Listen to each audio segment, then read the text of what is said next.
50 years older than Finn and struggle with defiance issues as well. And so thank you for that. And also, as Megan was talking, also you should know that her last name is not If We Have Not Met. Several people have asked that also. Is that her last name? No, that's not her last name at all.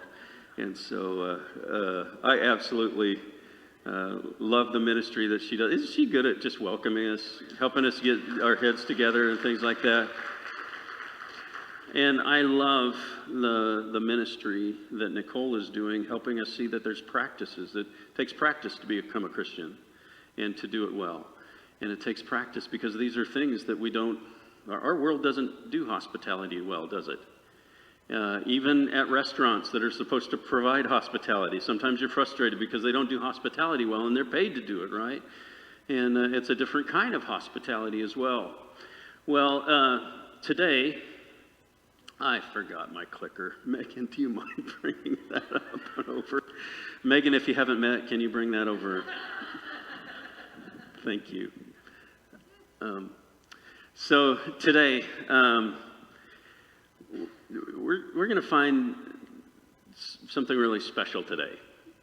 As Megan talked about inner welcome, sometimes you look around and you look at the morality of our world, you look at the tension in our world and that kind of thing, and you just go like this, did hell's septic tank burp or something like that? What has happened here? I mean, this is just gross what we're living in at times. It's frustrating, and it's not just that things are changing. It's that things that were once called good are now bad, and things that were once called bad are now good, and things like that. And we're just living in this odd time. Don't you for a minute believe this is the only time it's ever happened. It has happened this way before. And so one pertinent question today that we can ask, and what we're going to see, is how does Jesus go to battle? Okay, so if the kingdom is coming and he's the one true king, how does he do battle? What does it look like when Jesus does battle?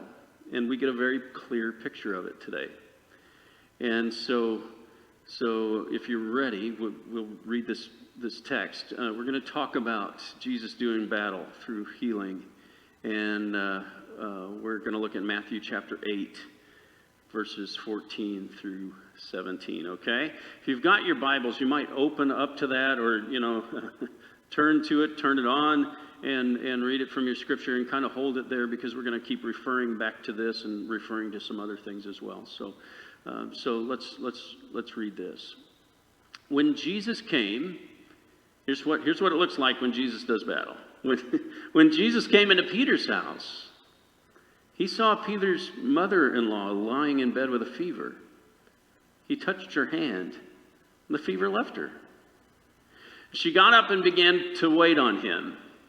And then, when evening came, many who were demon-possessed were brought to him. He drove the spirits out with a word, and he healed all the sick. This was to fulfill what was spoken through the prophet Isaiah. He took up our infirmities, and he bore our diseases. So what does it look like when Jesus goes into battle?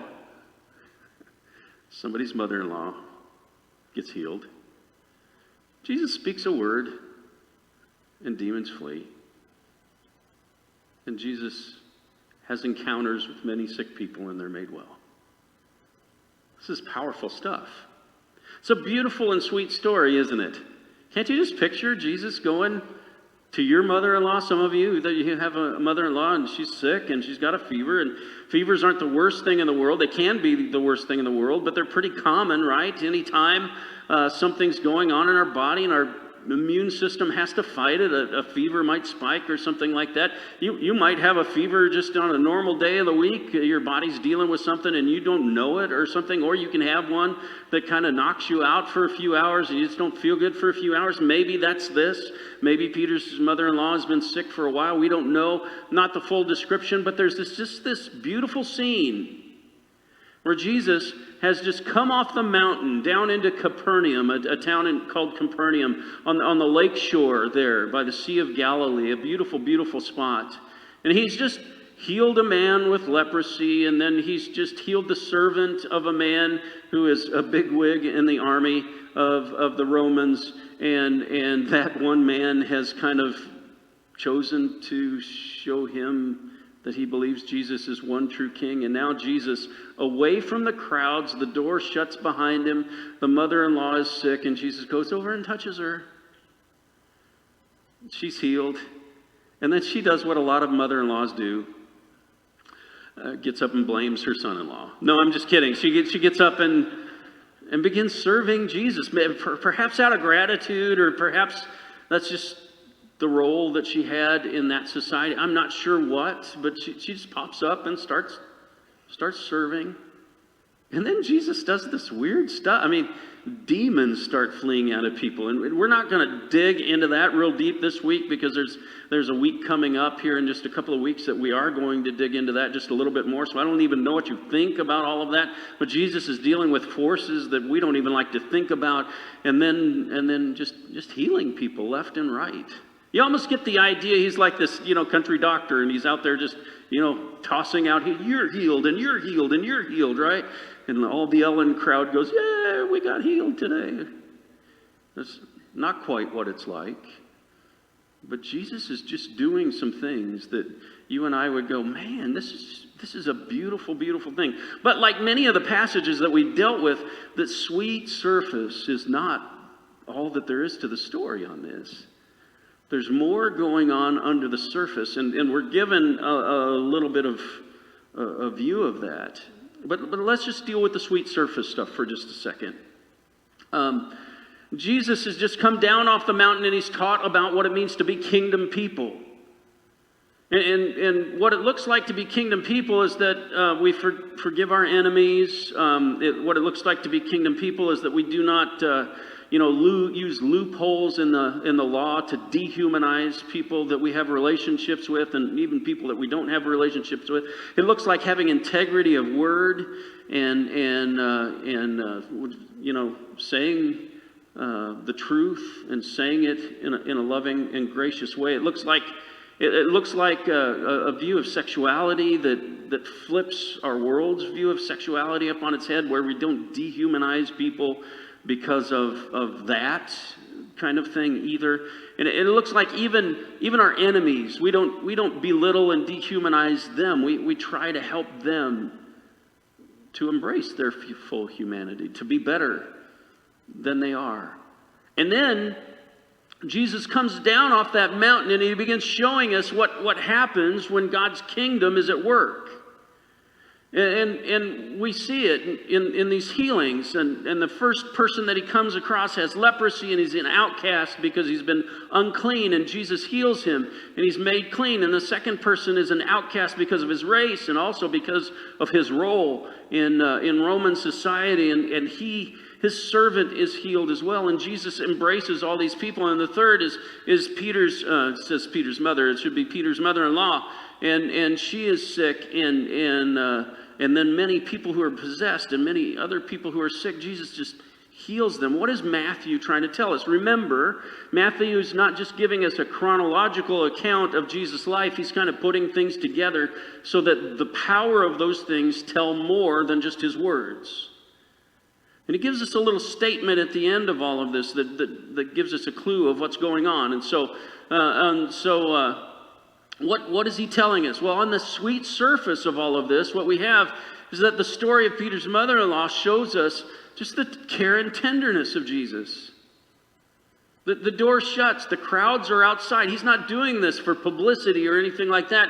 It's just Jesus and a few other people, maybe just Jesus and Peter and Peter's mother-in-law. Who knows? And it's just this tender and sweet scene. Can't you just picture Jesus doing this with the person that you love, and they're sick? He just tenderly takes their hand. He spends incredible time with this person, treats her as a person of value and of importance, and he He's just so sweet, such a sweet, wonderful. If you read this story, you're thinking, is this Jesus a good person or a bad person? You're thinking he's a good person. What a beautiful, beautiful scene. Doesn't seem to be a powerful scene. Doesn't seem to be Jesus raging at the forces of darkness, does it? It's just a sweet, beautiful scene. Well, the second thing that this tells us is that it's kind of a specific picture or a specific example of how Jesus did healing. Matthew's going to start saying, and Jesus healed all kinds of people here and he healed all kinds of people there, but he doesn't want us to forget that each of those cases, it wasn't just, Jesus doing a mass text and all of a sudden lots of people are healed or something like that. He has an encounter with each of these people. He meets them eye to eye. He treats them like a person. This is God in a body, treating these individuals. We don't even get their name. Like people. Can you picture Jesus in your situation coming to you, spending precious time with you, and you think your doctor's busy? My goodness, Jesus has 3 years to do his whole mission, and he's not just 10 minutes here and 10 minutes there, and you got to see the nurse first and do all this kind of stuff. Jesus is spending significant time with these folks, and he's taking their hand in his, and he is making sure that they feel like they know God loves you. You. Cares about you. This is not an impersonal situation. Do you get the picture? Do you get the picture? And then Matthew uses this text from Isaiah 53:4. And it's just a little bit of a text, and it's a little bit different than it will be in your scriptures because he uses the translation from the Hebrew instead of the Greek translation, which many times our Bibles use. And so the words are just a little bit different, but the meaning is still the same. And what Matthew is doing is making sure that we know that these aren't just fun stories about what Jesus did on a random Saturday afternoon. That Jesus is doing something particular and something important at this time. He's not just coming down off the hillside and bebopping around and bouncing around. He is doing some serious business. And so we're going to look at that. And it goes back to a part of Isaiah where Isaiah begins talking about a special servant that will come. The book of Isaiah is this big book, and it's incredible. There's some powerful things in there about justice, and we learn all kinds of things from the book of Isaiah. But the purpose of the book of Isaiah is kind of two parts. He's going to tell them why they're going into exile and why they're being punished in this way. And then he's also going to tell them, second of all, that their punishment is not to destroy them or not to get them back, but to bring them back. And that if they come back, then here is the hope that they have in what God is doing. Now, in the second section where Isaiah is talking about the hope that Israel has, Isaiah begins talking about, because he's just told Israel that they've been the unfaithful people of the covenant. God has made this special covenant with them. God is always going to be faithful to his side, but Israel has failed time and time and time again at their side. But in this other part, in the second half, where Isaiah begins talking about the hope that Israel has, that the hope that the world has because of what God is doing, begins talking about a mysterious figure in there that Isaiah just calls the servant. We have started calling him the suffering servant because of the content of this. But we can see this, and so I want us to go back to that servant, because in this conversation about the servant that is to come is where this text comes from. And here's the deal. Matthew is not just saying, so the Old Testament said this, so Jesus had to do this. Matthew's doing so much more here. What he is saying is that you don't understand what just happened. When Jesus came and healed Peter's mother-in-law, it wasn't just a guy being nice to Peter's mother-in-law. When this guy came down and with a word cast out demons, this wasn't just some powerful guy that knows how it's done. And when he begins healing on the countryside, this isn't just an old country doctor coming down and he knows some things that other people don't know, and he knows the right cures and the right incantations and that kind of thing. Something else is happening here, and it's someone has shown up that we've always dreamed would show up, but now's the time. Now's the time. And so when Isaiah talks about this suffering servant, he does it in 4 different scenes. There's one in Isaiah 42, one in Isaiah 49, one in Isaiah 50, and one in Isaiah chapters 52 to 53, okay? Some of you will know this when we read some of these passages, because they're familiar things that talk about Jesus. We bring them up during the Lenten season because they talk about the suffering that Jesus went through and that kind of thing, or identified with. And that kind of thing. So what is this servant going to do? Well, the first thing is that he will be empowered by God's Spirit to make right all that is wrong in the world. Here's what it says in Isaiah chapter 42 and verse 1. It says, and we read it this morning for our call to worship. Here is my servant, whom I uphold, my chosen one in whom I delight. I will put my Spirit on him, and he will bring justice, not just for Israel, but for all the nations. So here's this one that's going to make all the wrongs right. For any of you that are out there right now, and you're dealing with something, and you're dealing with it, and you're going, this situation just isn't fair. It's just not right. Yeah, and some of you right now are a little bit jealous of Missy. It's not fair that she got elected to the district advisory board, and you should have been. Believe me, God's going to set that right someday. Okay, I just want you to know. Or some of you, more serious issues. You're dealing with personal issues that just don't seem fair. They don't seem right. Or somebody's sick in your family and you're just going, this is such a good person. Why of all people should this person get sick? Or some of you are dealing with a job situation right now where you just got somebody that's in control and they're trying to flex their control muscles and that kind of thing, and you just happen to be the victim, and it's just not right and it needs to be set right. Or you look out into the broader world and you go, man, sex trafficking, it's not right. It's not fair. That some kids get taken against their will and get used for that. Or you look around and you see the inequity between some who are rich and some who are extremely, extremely poor, and you just go, it just shouldn't be that way. It shouldn't be that way. I mean, can't some of that wealth help out some of those that just can't seem to get out of poverty? And you're just thinking, this world just doesn't seem to be fair. Does anybody here identify with that and think, over this last week, there's just some things that aren't fair? Anybody like that? Well, here's the one. This one's going to be empowered by God's Spirit to set things right. I can't even imagine that. Can you imagine a world where everything's been set right? What would we complain about? Some of us would not know how to talk after that, because you spend most of your time complaining about how unfair things is. You just wouldn't have anything to say. I hope he does it just to keep some of us quiet. But here's the deal. This one is going to do such powerful work that justice is done. Not our version of justice. Not our world's version of justice.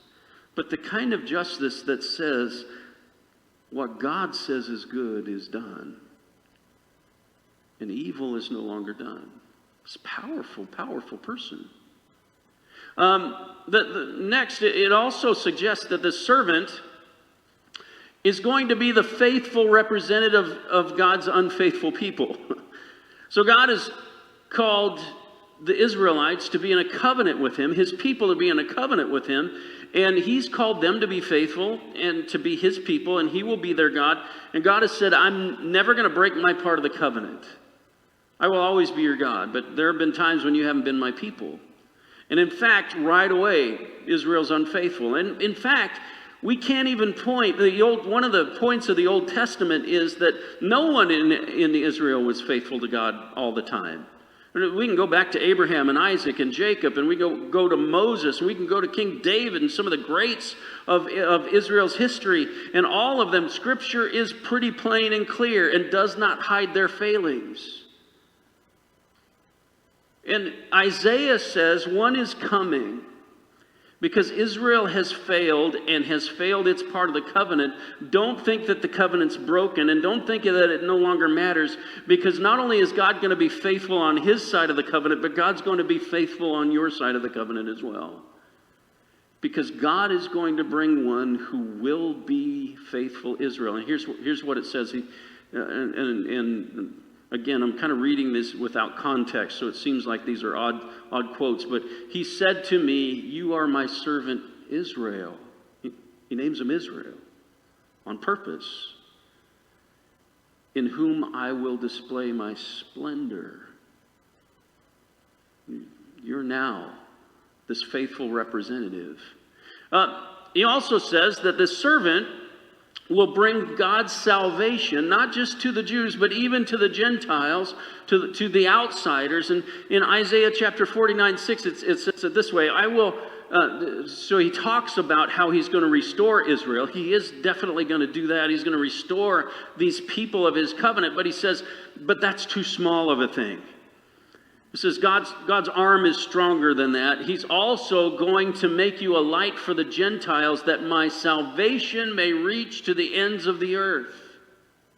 So his grace, his salvation, is going to extend to everyone who will respond to the gospel. But then he also says the servant will be a powerful teacher or preacher. In Isaiah 54 says this, "The sovereign Lord has given me a well-instructed tongue." These are the words of this mysterious servant.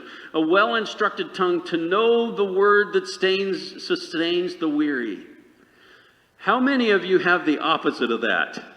You just seem to open up your mouth and say the wrong thing at the wrong time consistently. Anybody like that and suffer with that? If you don't have to raise your hand, we already know if you suffer with that. But this servant knows the right thing to say at the right time. It says, people many times are like bruised reeds or a smoldering candle. And he says, his words are going to sustain us. They're not going to break the bruised reed. And they're not going to put out the smoldering wick. Jesus knows what to say to bring the spark back. Jesus knows what to say to bring the strength back. But then it also begins to say some things that helps us understand why we tend to call this the suffering servant, because there are huge sections of Isaiah's conversation about this where it's clear that this servant's going to suffer. Isaiah 53 is one example of that. Almost the whole thing is about the suffering of this servant. And so it goes on to this, and I'll connect this with the next point as well. In Isaiah 53:10, it says, "Yet it was the Lord's will to crush this faithful servant." Why would he do that? And to cause him to suffer. Why would God do that? That doesn't seem fair. "And though the Lord makes his life an offering for sin," so he's an offering for sin. In the Old Testament, when things are put on the altar as an offering, what happens to them? They're consumed by fire. So it's obvious that he's going to suffer and die for sin. So God's going to deal with something very serious and very specific through this servant. He's going to die, and yet Isaiah begins to hint that this servant then will be raised to new life. He even hints that the servant will be raised from the dead. In 53:11 he says, "But after he has suffered, he will see the light of life and will be satisfied." This is powerful stuff Isaiah has been talking about, this servant. So there are conversations all throughout Israel about who is this mysterious servant and what role is this mysterious servant going to be playing and things like that. And Matthew brings up this passage, not just because Jesus is healing and it kind of seems like that's the way the servant is going to do, but Matthew wants it firmly in our mind. that yes, the world seems like it's decaying from sin, and it seems like everyone's been touched by this. And there are some folks that are so given over to evil that you could say that they're possessed by it. And there are other folks who've been harmed by evil and maimed by evil, and they're sick because of evil, and there's such unfairness in the world. But Matthew begins to say, but there's a new king in town. There's a new king in town, and it's this king that Isaiah began talking about, this servant who's going to give his life up for all of this. And what happens when this new king comes in town is that he takes up our pain and he bears our suffering. This is the kind of person that Jesus is, and this is the way that Jesus does battle. And I know that there are some of you, and I hear a lot in Christian circles, conversations about we need to warrior up. And what that usually means is that we need to be firm in our faith. And I love that. We need to be firm in our faith. We need to be strong in our faith. And I love that. We do need to be strong in our faith.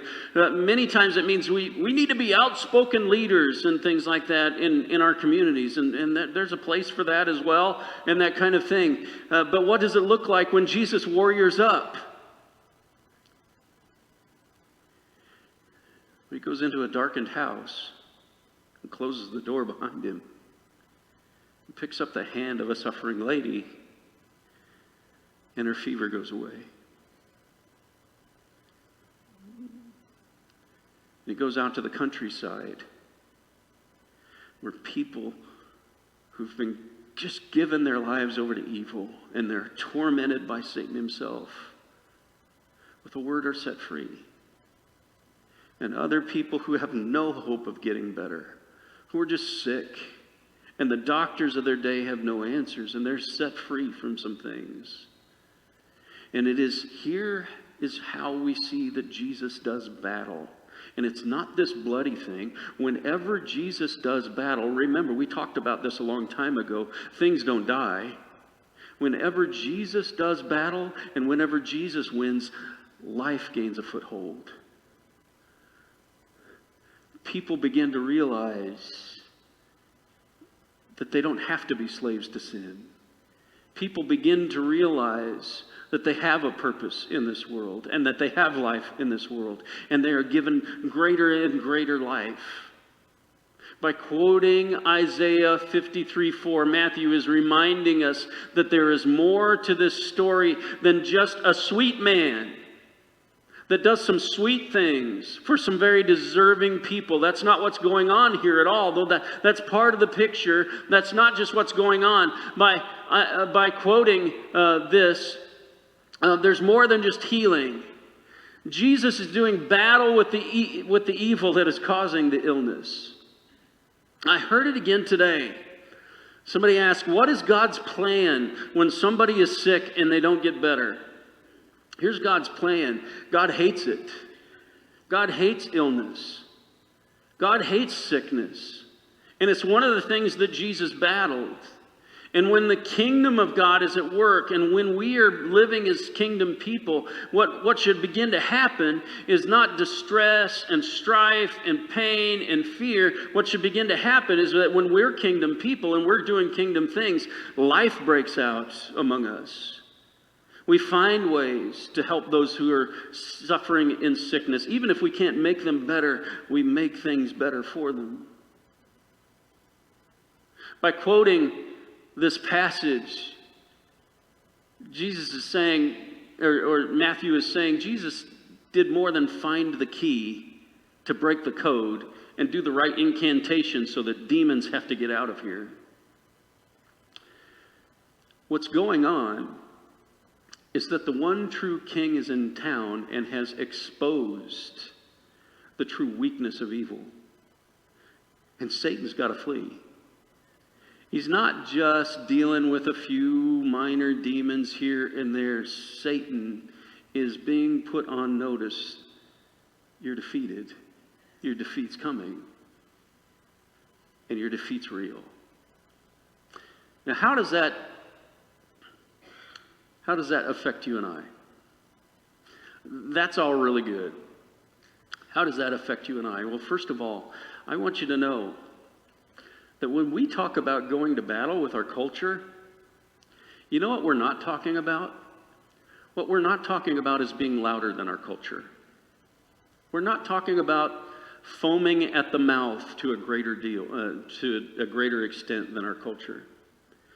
And we're not talking about being smarter than our culture. So if some of you are out there right now and you're just going, I'd like to be a warrior in our culture and I'd like to help turn things around, but I'm just not smart enough, I want you to know it's okay. We don't have to outsmart our culture. We just have to be faithful to the one true King who wherever he shows up, life breaks out.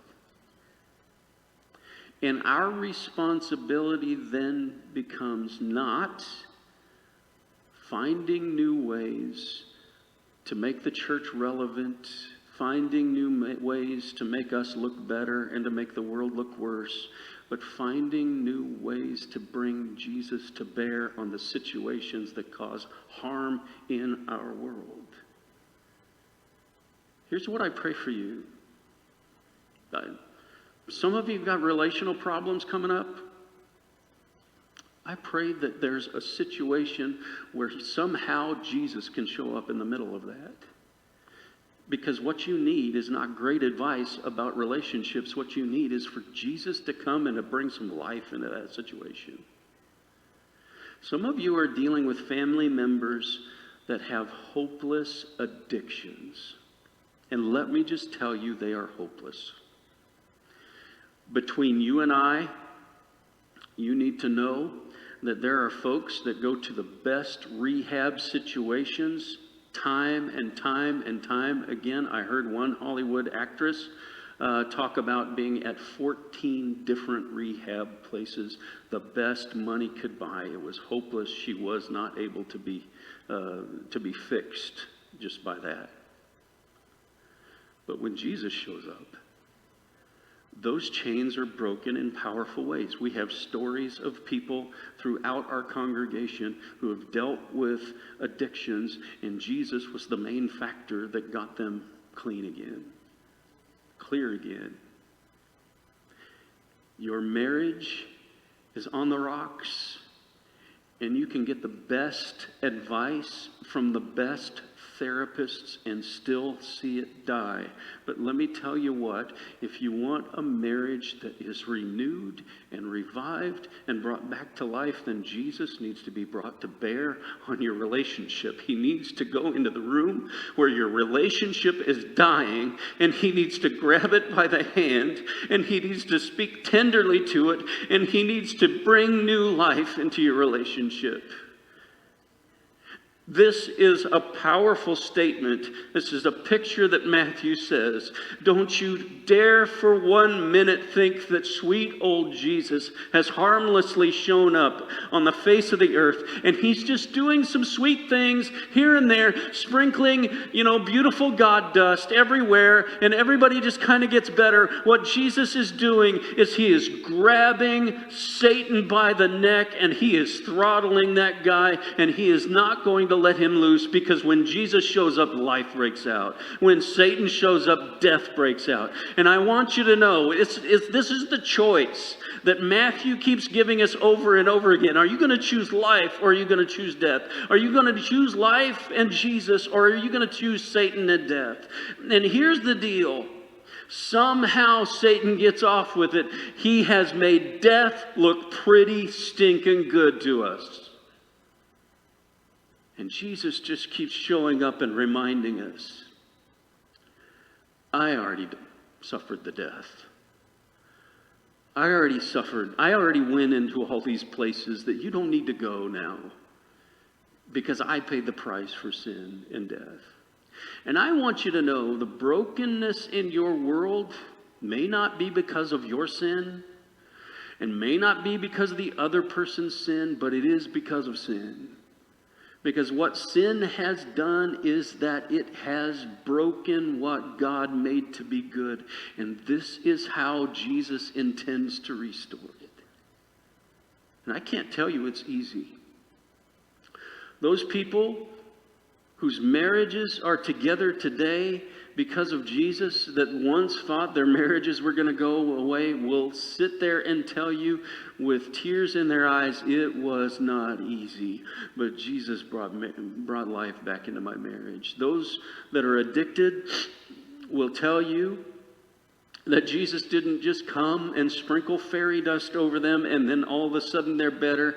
They had physical problems. They had emotional issues. They're still working with the damage that addiction has done. But somehow through it all, Jesus brought life to a situation that was hopeless.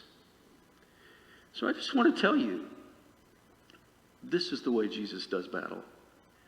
There's a parable that he tells. He gives us a section of parables about small things that all of a sudden become phenomenal things. And he tells these and he says, don't be offended by me, because this is the way the kingdom works. But this is the way kingdom works. It's like the smallest seed, the mustard seed, is planted. And it's insignificant. And it begins to grow. And the mustard seed is actually a weed. It actually couldn't be planted in gardens.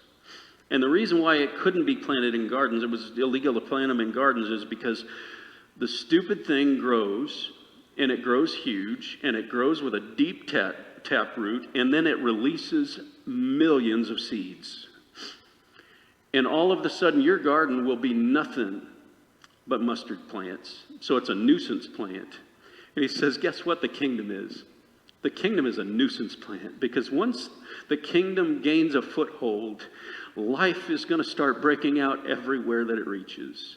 And it will happen one relationship at a time, and it will drop thousands and thousands of seed. That is how Jesus does battle. That's how the one true king takes over. And if you are looking for fireworks and you are looking for firepower and that kind of thing, I want to tell you the kind of fireworks he works with.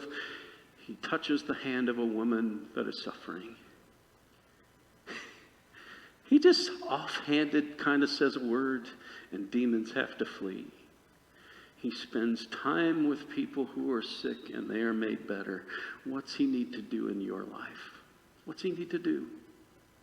What's he need to do? Let me just ask you a quick question. How many of us here are right now are in a situation where a little bit of life needs to break out right at this moment? Anybody in a situation like that? Why don't you just raise your hand? You're in a situation, it'd be great if a little bit of life would break out in this situation. Can I tell you the answer? There's a lot of work behind this answer. Can I just tell you the answer? Right now, you need to decide Jesus is the one true king in your life. And you just need to invite him in.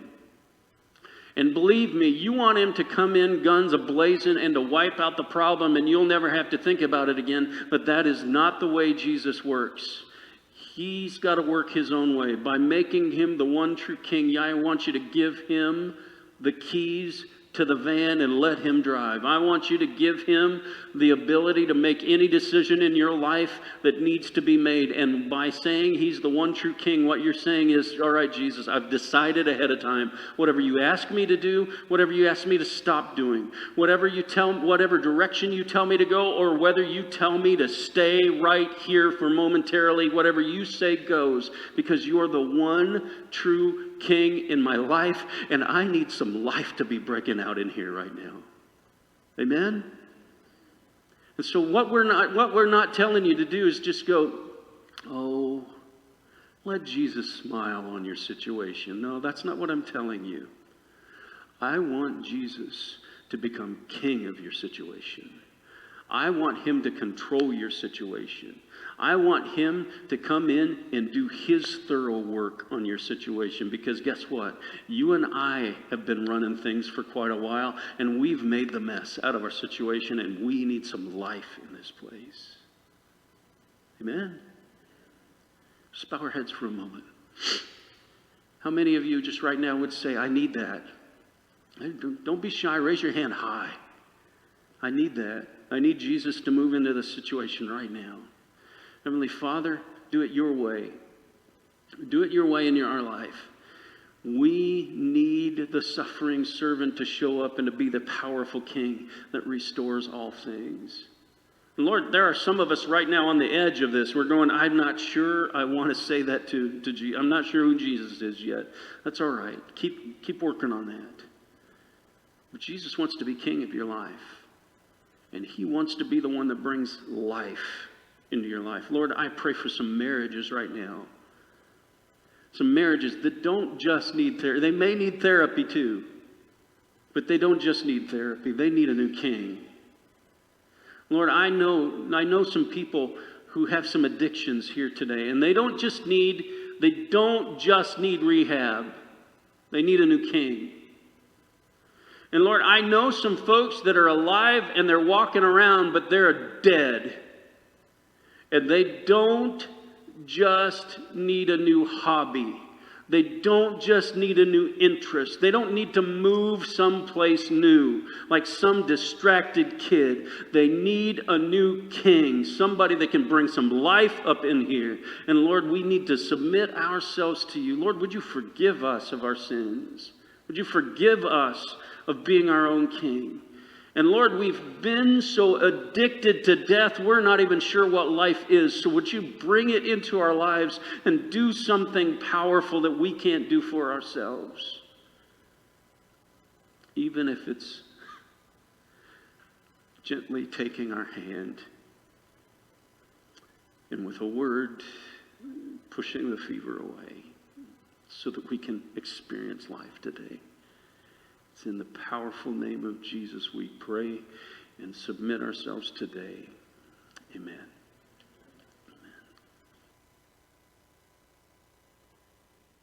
We thank you so much for your continued support. We couldn't do what we do without it. And it is one of the things that God will reward us if we're faithful in that. Amen. So this battle belongs to the Lord. Amen. We've got a new song for you.